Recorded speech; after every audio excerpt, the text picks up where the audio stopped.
Please, I can't sleep.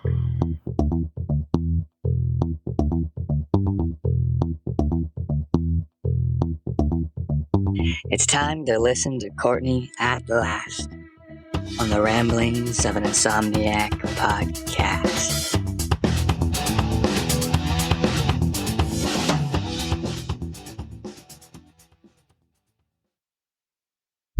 Hello, what's up, everybody? I'm Courtney Perry. Thank you for listening to another episode of the Ramblings of an Insomniac. I appreciate you. So, what has been keeping me up as of late? Okay, I just listened to a Joe Rogan podcast that genuinely blew my mind. It was one of the most informative, mind-blowing podcasts I've listened to in a very long time. It had a gentleman named Matthew Walker on it, and he is a neuroscientist. He's a professor of neuroscience and psychology at the University of California, and he is the founder and director of the Center for Human Sleep Science. And again, that's Matthew Walker. And let me tell you, that podcast blew my mind. I knew, obviously, that not getting sleep is a big deal. And I was well aware that not getting sleep had numerous side effects to both your mental and physical health. I knew that. And I was obviously well aware that I do not get enough sleep. I mean, hence this podcast, The Ramblings of an Insomniac. So I'm aware that I'm an insomniac and I need more sleep. What I was not aware of was just how significant not getting at least minimum 6 hours of sleep on a consistent basis does to you. It wreaks so much havoc that I don't know how I stand upright or put one foot in front of the other. I'm honestly surprised I'm not just this Neanderthal just bumbling around, barely forming sentences, which actually a lot of days I am a Neanderthal bumbling around, barely forming sentences. So most days I actually am. So that said, honestly, how detrimental it is to your brain is insane. I am quite literally brain damaged from not only how little of sleep I get, but also I had meningitis many, many years ago, and I had 106 fever for several days in a row. So between that and not only the 1, 2, 3, 4 days of getting less than 6 hours of sleep, but the years of getting less than 6 hours of sleep has basically, I know I say it jokingly, but I don't know how I am upright forming sentences. And I'm also not trying to say it bragging like, wow, I am so amazing, because I'm managing. But I am noticing more and more that I'm not managing. But anyways, it's pretty much 70% of my brain cells are gone.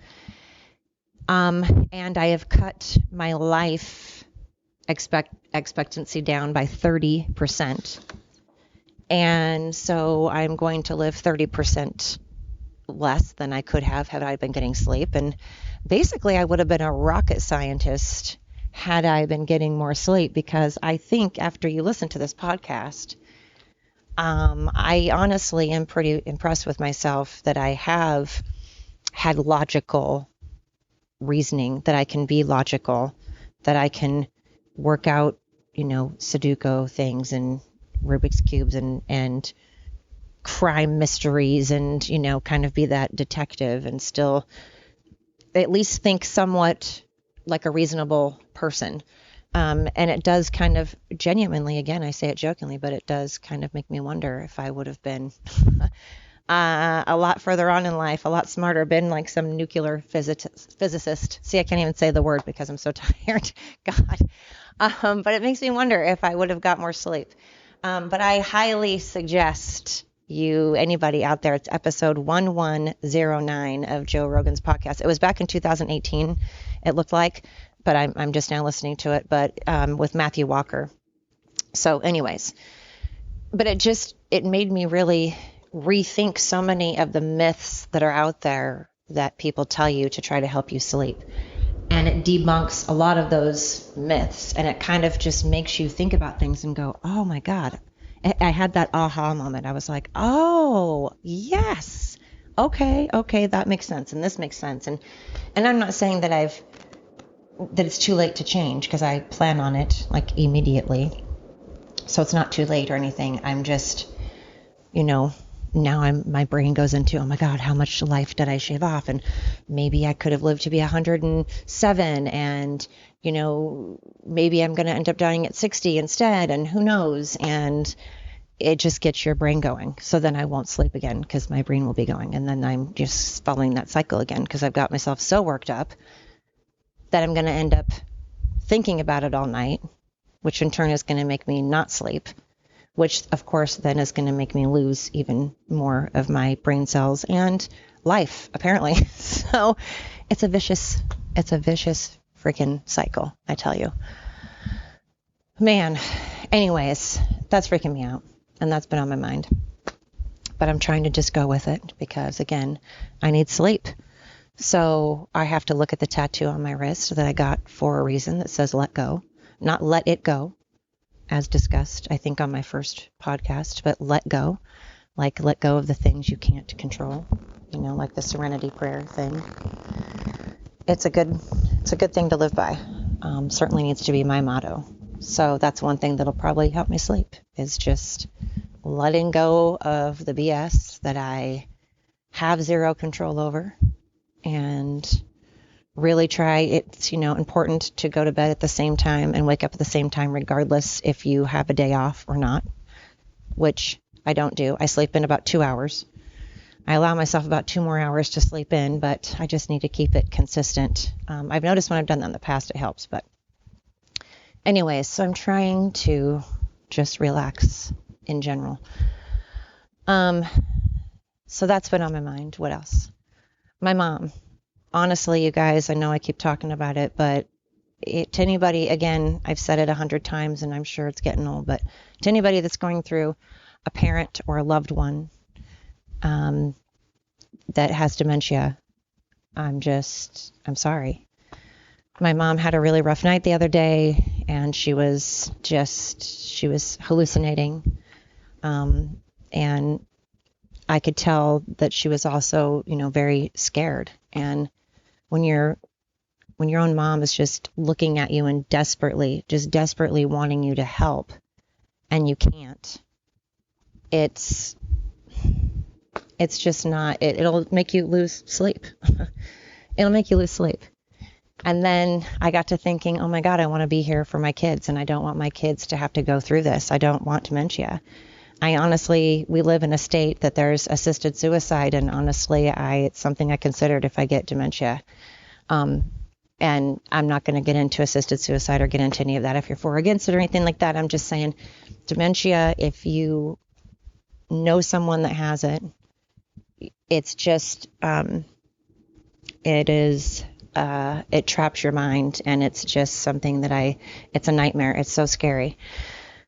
So to see my mom scared and panicking and looking to me to help, and knowing that I can't, it's always a helpless feeling when you can't help someone that you love. I think I just said the word help and helpless like a million times in one sentence, but you know what I mean. It's just so frustrating when you can't help a loved one. And then you start to feel selfish because you don't want to visit, because it's so hard on you. It's really, really hard on you, especially when there are days that my mom thinks that I have abandoned her, or that I have not visited when I know that I was just there. And she will insist up and down that I've never visited her, and how dare I leave her there. And, she's mean. And as I mentioned before, my mom and I have had a not great relationship, so that makes it more complicated. But then on top of it, of course, I don't want her to die, and I don't want to see her suffering. But then it's hard on me. And then I feel selfish because I'm like, well, God, so what if it's hard on me? I still need to do it. So I do it, and I go and I visit. I visit 4 days a week. And the other 3 I'm working, so I can't, unfortunately. I don't get off till later. By the time I get there, it's just like 8 o'clock at night, and I can't do that. But I visit 4 days a week, and then I start feeling incredibly guilty because I feel like it's not enough. And then I hate leaving because when I turn around and walk away, she doesn't want me to leave. So then it breaks my heart. And then it's this constant struggle of it breaks my heart, and I feel bad for me because I don't want to go through that. But I also, of course, feel bad for her, and I don't want her to go through it. It's a lot, man. It's a lot, y'all. So those things have been on my mind a lot. And I apologize. I'm outside right now, and there's an airplane going by, and my dogs have been barking in the background. So, yeah, can you hear that? And now my cat. And cue the cat. So, anyways, the sounds of being out in the country, apparently. Our neighbor actually has a landing pad not far away, so he's coming home. Anyway, I just wanted to share that with you, that if you've been through a loved one with dementia, I say this all the time. It's just been something that I've been dealing with a lot lately, so it's something that I'm probably going to be talking about a lot. And again, I just sat down with the director, and we are setting up. We have to get permission from the residents' family members to be able to interview them, and that takes some time because we also have to, if whoever has the POA or whatever, I've got to go through them and get permission, and then we have to round up a time when they can get together in between activities and dinner and all of that, or if there's a caregiver available. So it's taking some time to be able to interview and, speak with the residents, because I don't want to just do it at the facility that my mom is in. I want to do this at different facilities to get, because different companies run things different ways and different counties run things different ways. So I'm trying to get a perspective, all different perspectives. So it's taking some time, but it's coming. I'm going to get that episode out. I just want to make sure I do it correctly and go through the proper channels. So anyways, so that has been on my mind. Those are the things that have been on my mind and keeping me up. And if you are struggling with going through those, any of that with your loved one, my heart goes out to you. And what else? Gosh. See, this is where my lack of sleep comes in play, is that you pause and then you lose track of thought while you're in the middle of doing a podcast that, like I said last time, I've tried recording this several times and my dogs keep barking. And then my phone rang, and so it's just been a whole ordeal. And I actually tried to record this again for the second time on my computer upstairs, and it just turned into a whole thing. I did, however, manage to get those pop-ups and those ads to stop coming up. I did resolve that problem. So again, I am 5 episodes. This is my 6th episode, but I've managed to work out the kinks of not having those ads pop up and making that noise while I'm in the middle of my freaking podcast. So I did work out that bug. But now I am talking on my phone again because being up in my office was not working for many other reasons. So then I get down here and there's airplanes and my cats and my dogs, and I lose my train of thought. So it's always going to be something, people. I'm just, like I said, I've told you from the beginning, there's probably always going to be something. So, thanks for rolling with it. I appreciate it. Thank you. Unless you're not rolling with it, unless you're pissed off and you've stopped listening, then, in which case I'm sorry. But if you're not listening, you're not listening to my apologies. So I guess there's no need to apologize to you guys. So, fuck off, I guess. I'm just kidding. Just kidding. But thank you for those that are sticking with me. I appreciate it. So, That's it. I think that is all I am going to be discussing tonight. So I will leave it with that. I wish every one of you an awesome rest of your evening. And hey, tomorrow is December 1st. So happy December. And to all you crazy people out there that are putting up your Christmas stuff, or that have already put up your Christmas stuff like on Thanksgiving or the day after Thanksgiving, holy cow. I mean, don't get me wrong. I appreciate that because I absolutely love looking at Christmas lights. Love when neighborhoods decorate like their entire neighborhood and you drive down it. So into that. But I'm not really into putting barely any. I just want one little outline of white Christmas lights, and that's it. That's my Christmas decorations for my house. I don't want all the other crap in my lawn. On my lawn, I don't want it. But again, I want everybody else to have it because I love looking at everybody else's. I just don't want it on mine. But to all of you that put it out the day of Thanksgiving, come on. Celebrate Thanksgiving first. At least do that.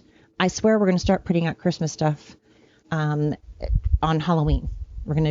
I've seen Christmas stuff being sold by, like, they sneak it in. They think they can sneak it in by putting like candy canes here because it's candy and it's Halloween. So that's how they like infiltrate.